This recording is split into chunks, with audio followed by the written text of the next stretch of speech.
In technology, time goes really fast. In March 2020, it will be 3 years since AMD debuted the original Ryzen 1000 series processors, along of course with the original Zen microprocessor architecture. There was an awful lot of hype and anticipation coming up to the launch. Could AMD hit the performance goals that they had been touting up until that point? A 40% increase in IPC, if you remember. Well, they did, hitting a 52% IPC gain over their previous generation.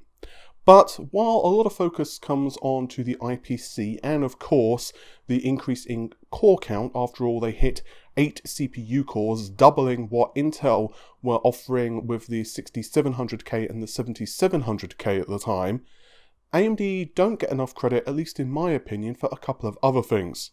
The first of which is the forwards/backwards compatibility. If you bought an X370 motherboard back in the early parts of 2017, along with let's say a 1700X, you could have then plonked in a 2700X, or even a 3700X. And, perhaps more startling of all, you could have even gone ahead and put in a 3950X and its monstrous 16 processor cores.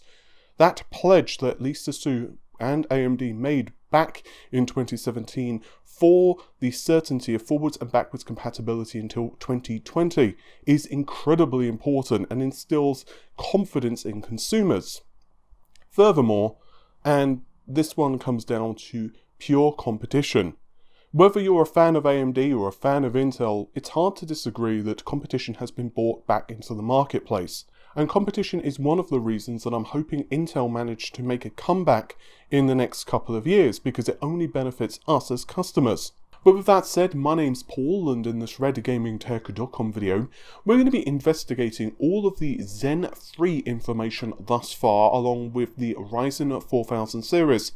I will also go somewhat into Milan, which are the server processors which follow Rome, but for the purpose of this video I want to try to narrow the focus to the Zen 3 architecture itself, along with the Ryzen 4000 series, as I feel that that's going to be appropriate for most viewers.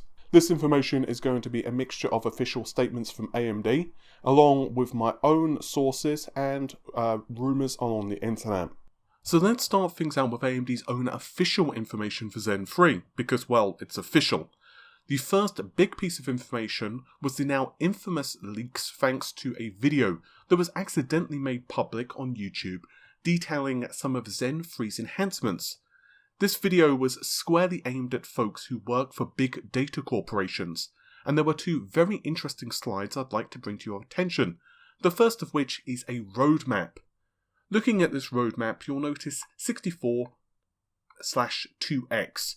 This is a reference to the number of physical cores on the processor along with threads. Once again, this is of course for Milan. This confirms that SMT2 is present on the chip, not SMT4. The Zen 3 core also supports PCIe generation 3 and 4, along with the power envelope being essentially identical to its predecessor, which of course is Rome. The next slide is in regards to the architecture itself, and provides a very high-level overview of the Zen 3 chiplet. Unfortunately, there's not an awful lot we can learn other than the level 3 cache, but you will notice a rather significant difference between it and the Zen 2 CCX, with what looks like the whole level 3 cache being unified into one contiguous 32MB chunk. This does bring up a lot of questions of what's happening with chiplets and CCX. Don't forget, the Zen 2 architecture had each chiplet comprised of what were essentially two CCXs, with each CCX containing 4 cores along with their own 16MB of level 3 cache.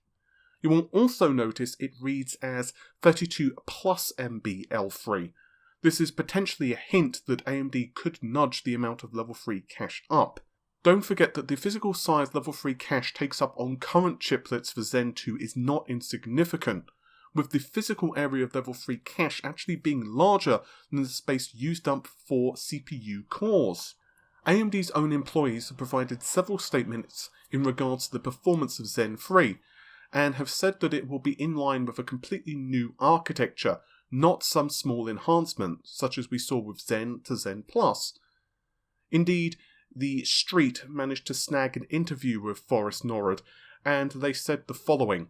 When asked about what type of performance gains Milan CPU core microarchitecture, known as Zen 3, will deliver, relative to Zen 2 microarchitecture that Rome relies on in terms of both instructions per cycle, Norrod observed that unlike Zen 2, which was an evolution of the Zen microarchitecture powering the first generation Epyc CPUs, Zen 3 will be, quote, based on an entirely new architecture. He did qualify those remarks by pointing out that Zen 2 delivered a bigger IPC gain of what's normal for an evolutionary upgrade. AMD said the IPC was around 15% on average, since it's implemented some of the ideas AMD originally had for Zen, but left on the cutting board. However, he asserted that Zen 3 will deliver performance gains, quote, right in line with what you would expect for an entirely new architecture, end quote. So what about my sources? What have I been told? Well, just like anything that isn't officially announced by AMD, you should take it with a grain of salt. After all, plans can change or information can be wrong. With that said, some of these sources have been extremely accurate in the past. You can check out some of my third generation Ryzen leaks or my Radeon 7 information as examples. And what's also very interesting to me is several sources who are unrelated to one another have told me things which are very similar. First of all, I was told that there is no change in core counts for either Epyc or Ryzen 4000. So we can assume the same naming scheme will likely hold true for Ryzen 4000. So we would see, for example, a Ryzen 9 4950X, which would sport 16 cores and 32 threads thanks to SMT. Several sources have told me this information, but apparently it's due to a number of factors. One being, quite honestly, that AMD just doesn't feel they need to bump the core count up to counter Comet Lake or Rocket Lake. We'll go more into that in the future. But another factor is platform limitations. Quite simply, you need to feed data to the cores, so memory bandwidth is a big limitation, and potentially power delivery, TDP and so on, although my source mostly told me it was about bandwidth. This is also said to be a big factor for Epyc as well, with DDR4 memory.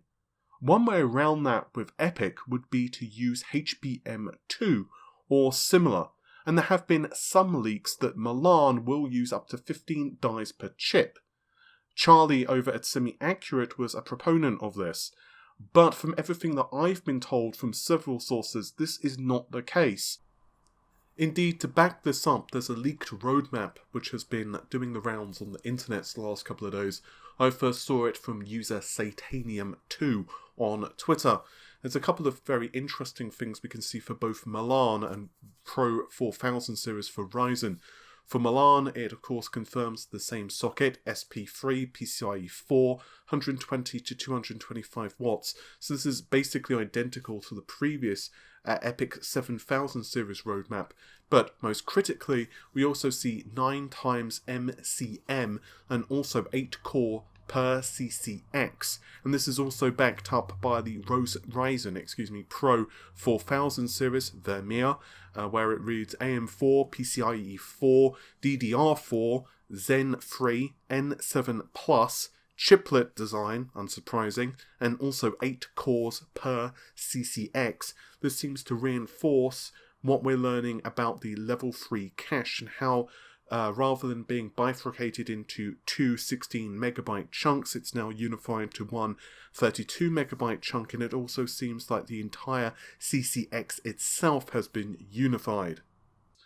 Charlie's sources are generally pretty accurate, so maybe this is something that's going to happen for a future Zen architecture. Regardless though, at least for now, Ryzen 4000, it's almost certain we will not see an increase in the number of cores, and AMD will essentially stick to the same formula they've got now. So, a 4950X will be 16 cores, a 4900X will be 12 cores, you get the idea. To add to this, there is a fascinating article on Tom's Hardware, where Mark Papermaster goes into detail over several things, including core count for future processors. He said, I don't see in mainstream space any imminent barrier, and here's why. It's just a catch-up time for software to leverage the multi-core approach. But once we're over the hurdle, now more and more applications can take advantage of multi-core and multi-threading. In the near term, I don't see a saturation point for cores. You have to be very thoughtful when you add cores because you don't want it to just be added before an application can take advantage of it. So as long as you keep some type of balance, I think we'll continue to see that trend, Another source of mine has also told me that the core count for Ryzen 4000 and its accompanying X670 platform will remain static for the reasons I just mentioned, but this is not the case for Ryzen 5000, which of course will be based on the Zen 4 architecture. These processors are a totally different matter, and given that they will support new technology such as DDR5, AM5, which is what I've been told the new socket is called, although that's hardly a surprise given the naming schemes of past AMD sockets, we will see these CPUs feature more processor cores. That is, providing AMD believe it's necessary to fight off Intel. Once again, this is going to be as much of a marketing decision as it is a limitation in terms of technology. Indeed, this was one of the reasons that I was told that the 16-core processors in the Ryzen 3000 series may be delayed and launched later on, and of course we saw this actually come to pass. I was told this back in December of last year. So obviously AMD don't just want to crank out products without doing so without marketing considerations. In that case, with the 16-core 3950X, they had to think how to market the CPU and have it exist with the Threadripper stack, which of course we are now seeing the 3950X available along with the third generation Threadrippers. So what about clock frequency? TSMC will be manufacturing Zen 3 and will be providing AMD its 7nm Plus node. So that's very similar to 7nm, albeit with parts of the manufacturing process using EUV. I've extensively covered 7nm Plus multiple times before, so I don't want to eat up lots of video detailing 7nm Plus in this particular video, but the gist is that we're looking at a 10 to 20% improvement in density, power consumption, and clock frequency and performance, at least in theory. So that's it then, right? 16 cores, 5 GHz. Finally! Probably not. Because that is best case scenarios with simpler silicon. And there have been several reports though that the ES engineering samples of Zen 3 are hitting 100 to 200 MHz higher compared to the equivalent Zen 2 silicon. Several of my sources have told me similar to what Zoo over at Chip Hell said. Indeed, recently a new source who is very well connected confirmed that what my other source had told me, about 100 to 200 MHz over Zen 2, was accurate. But this source also provided much needed clarity. This source told me that the ES, which is around, once again, 100 to 200 MHz higher, was actually Milan, the server processors, and not Ryzen 4000 silicon. So why is this important? Because of the frequency curve. Basically, the closer you get to the outer limits of what's possible for silicon to run at, the more voltage you need to throw into it to maintain a higher stable frequency. Plus as well, other things such as, well, heat become an issue. I do want to keep this relatively simple for this video, as I've got an awful lot more to get through. But the basics is that it's a lot easier to nudge the curve up of a clock speed closer to the middle compared to the bleeding edge. With Rome, the base frequency of the 64-core 7H12 is 2.6 GHz, with a max boost of 3.3. The 7302, meanwhile, is a 16-core SKU with a base frequency of 3 GHz and boosts up to 3.3 GHz.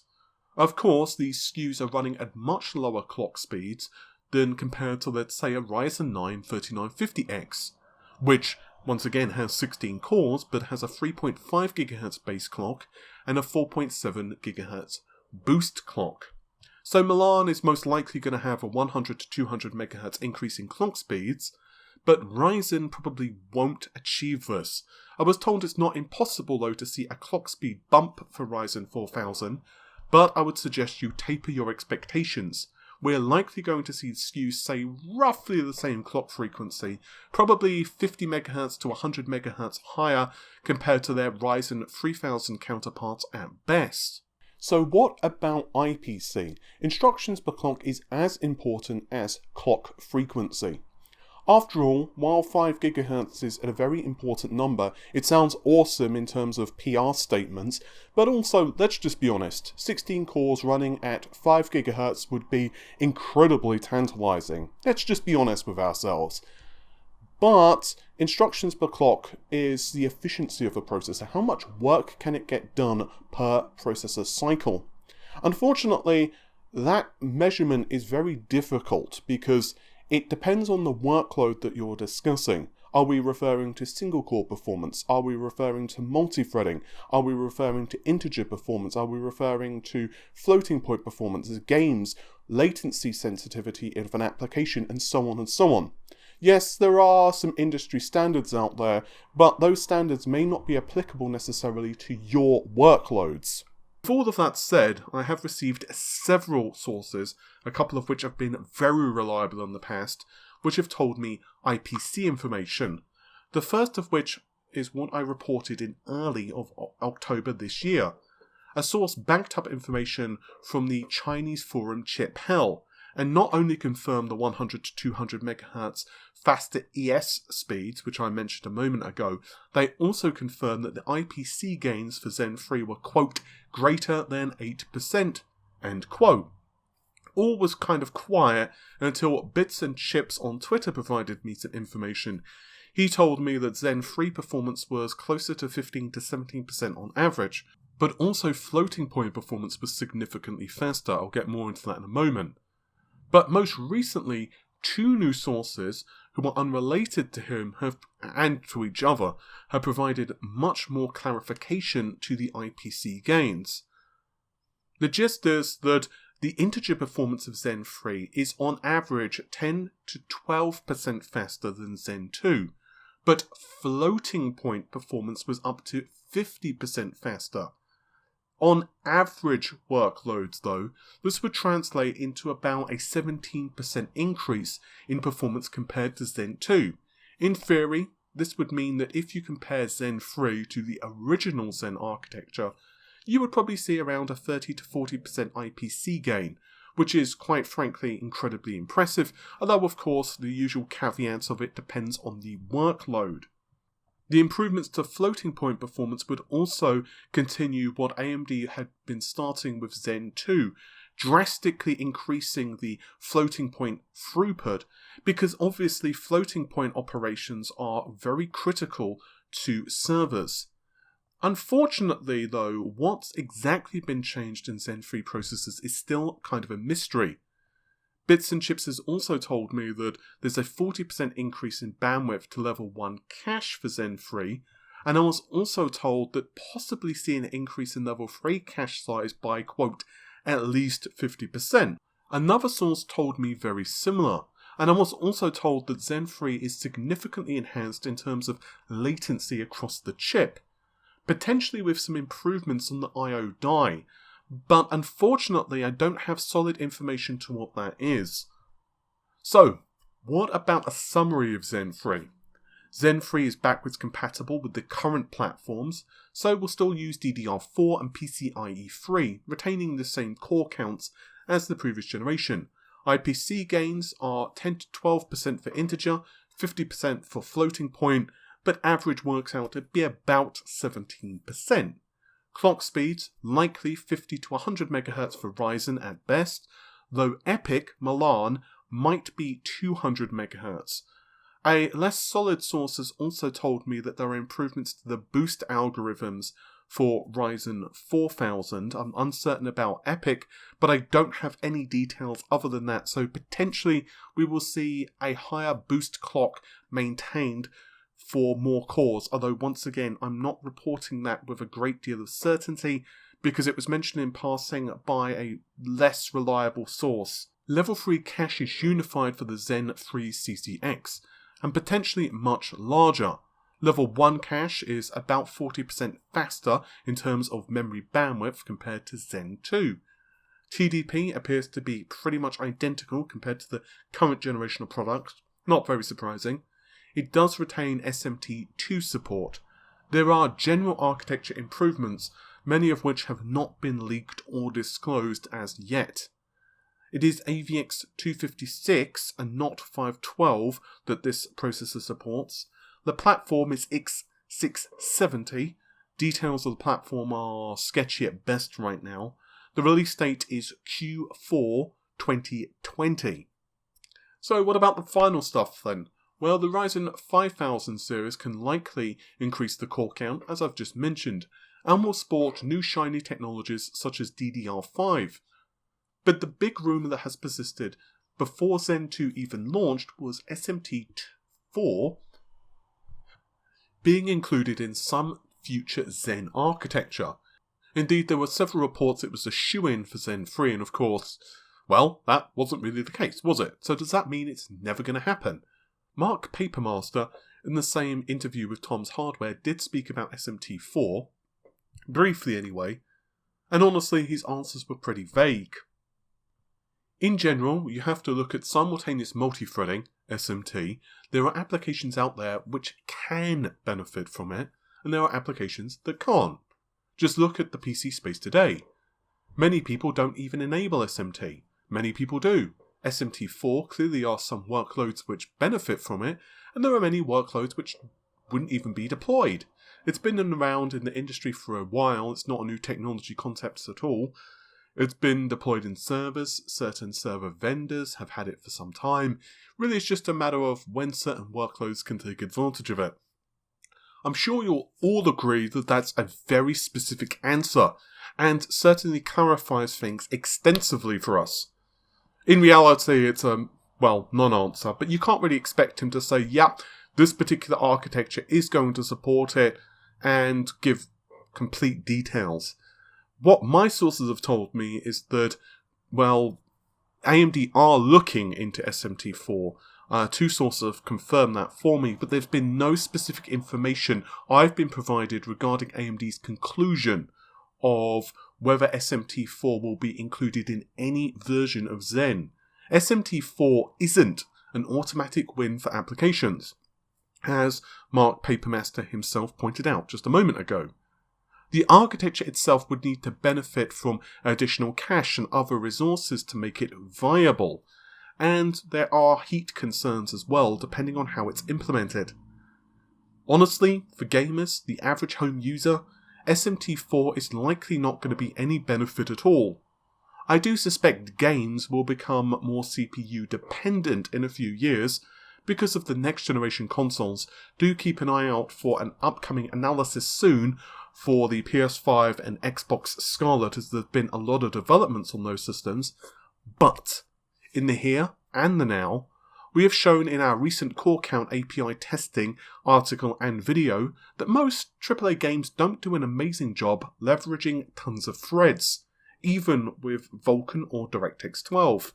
Indeed, from the comments from AMD and my own sources, if we do see SMT4 support for a future Zen architecture, I would say at best we will see this implemented for Threadripper, though, more realistically, it'll be in the realms of high-end workstations and servers with Epyc chips. It would yet be another dimension that AMD can differentiate Epyc and Threadripper product stacks. This is not to say it will happen, and it certainly isn't confirmed for Zen 3 or even Zen 4 from what I know. With all of that said, hopefully you've enjoyed the video. If you did, you can also find it as an article. It's linked in the video description if you do prefer the written format. I also would encourage you to subscribe to the channel if you want much more content similar to this, and also drop a like on the video because it helps us out a ton. And if you would consider sharing it with your friends or on social media, that would be highly appreciated. You can also find links to our social media, by the way, in the video description. You can also find a link to our Patreon in the video description. Since we're a smaller channel, we don't necessarily get sent all of the hardware first, but thanks to your generous support on Patreon, we have managed to purchase hardware such as the Ryzen 7 3700X, which we've been using extensively recently in benchmarks, and we have also purchased a RTX 2080 Ti for similar reasons. With all of that said, I appreciate very much your support and also watching the video, so take care of yourselves and bye for now.